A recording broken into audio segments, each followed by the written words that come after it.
Salam sejahtera bagi kita semua. Pada video ini, saya akan membahas terkait dengan fitur yang ada pada modul Point of Sale. Untuk tampilan awal, ketika kita masuk ke dalam modul ini, kita akan ditampilkan dengan Point of Sale yang sudah disettingkan atau yang sudah dibuat sebelumnya. Nah, seperti video sebelumnya, untuk setiap modul itu pasti dimulai dari configuration atau setting masternya seperti itu. Nah, maka dari itu saya akan memulai dari configuration.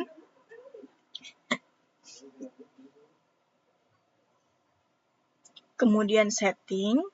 Nah, untuk setting ini sebetulnya lebih ke pembuatan point of sale nanti gitu.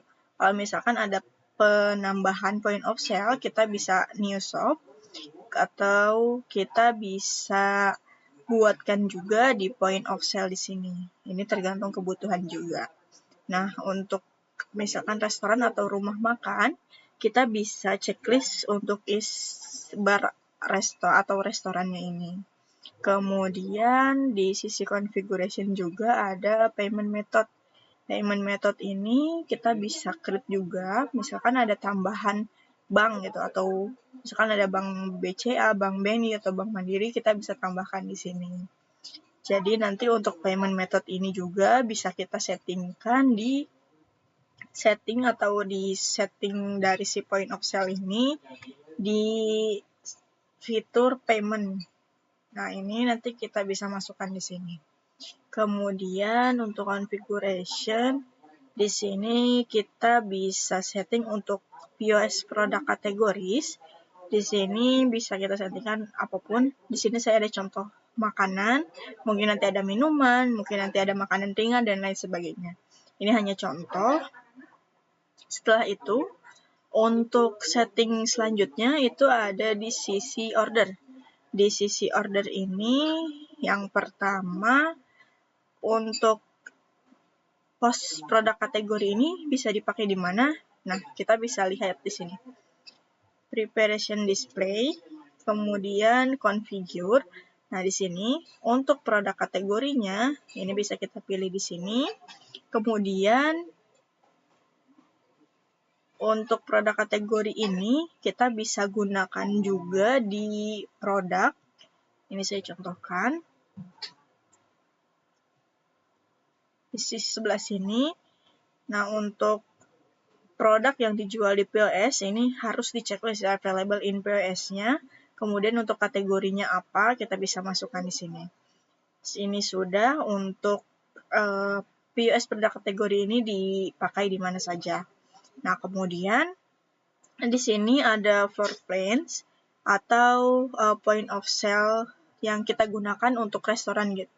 Nah, di sini saya ada contoh juga floor name atau point of sale untuk restoran ini. Kalau memang nanti ada lagi, bisa di-create di sini, kemudian dituliskan namanya apa, kemudian ini termasuk ke point of sale yang mana. Setelah itu, untuk setting kurang lebihnya seperti itu. Nah, untuk selanjutnya, ini saya langsung ke bagaimana sih cara menggunakan fitur atau bagaimana cara mentransaksikan point of sale ini. Untuk point of sale ini, sebetulnya kalau untuk saya contohkan dulu untuk misalkan toko sembako di sini ya. Nah, kita bisa open register.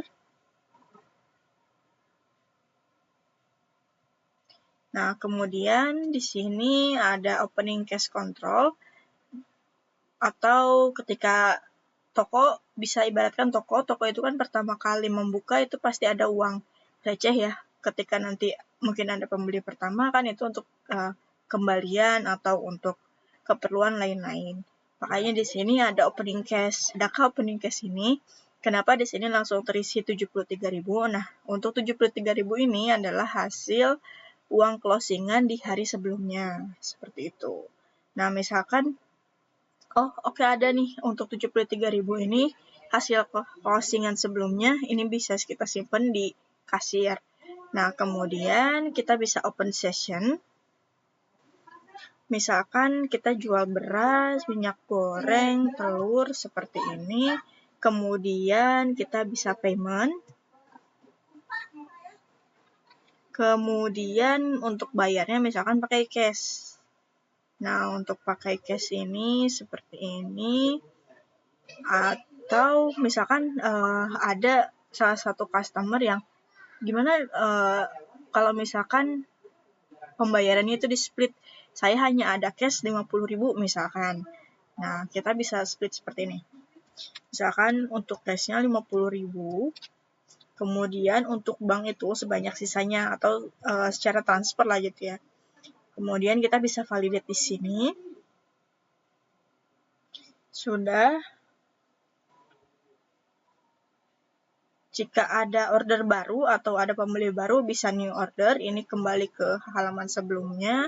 Kemudian, jika dirasa oke, kita tutup hari ini gitu, atau toko tutup, bisa close register di sini. Nah, kemudian untuk cash ini 123.000 ditambah dengan opening cash tadi ya. Jadi 73.000 ditambah dengan 50.000 itu kan totalnya 123.000. Nah, karena kebetulan dalam satu hari ini tidak ada pengeluaran, jadi total pendapatan per hari ini ditambahkan dengan pendapatan sebelumnya. Oke, ini close register. Sudah. Untuk balance terakhir menjadi 123.000. Nah, kemudian dari sisi accounting-nya, kalau untuk cash-nya itu akan masuk secara otomatis kepada cash. Nah, di sini ada transaction ya. Nah, ini adalah transaksi kita saat ini atau yang tadi kita transaksikan, seperti itu. Kalau untuk cash, ini akan otomatis merekonsil, kecuali di sisi banknya. Kalau di sisi banknya, itu harus dibuatkan rekonsil manual, karena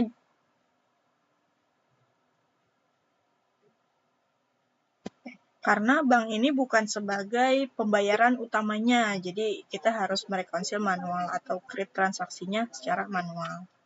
Nah, misalkan ini hasil POS, kemudian tadi yang masuk ke bank itu sebanyak 23.000, seperti ini, kemudian save and close. Nah, di sini ada satu yang harus direkonsil. Di sini otomatis akan terpilih yang paling cocok atau yang paling sama gitu ya nilainya. Di sini ada 23.000, hilangkan dengan 23.000, ini validate. Nah, ini selesai. Sekarang untuk saldo dari bank ini sudah bertambah. Sebelumnya itu ada 13.000 karena ditambah dari 23.000 ini jadi 36.000 seperti itu. Nah, ini untuk sisi accounting-nya setelah kita closing point of sale. Nah, selanjutnya untuk pembahasan cara mentransaksikan restoran mungkin di video selanjutnya karena mungkin durasi terlalu panjang. Video ini saya cukupkan dan terima kasih.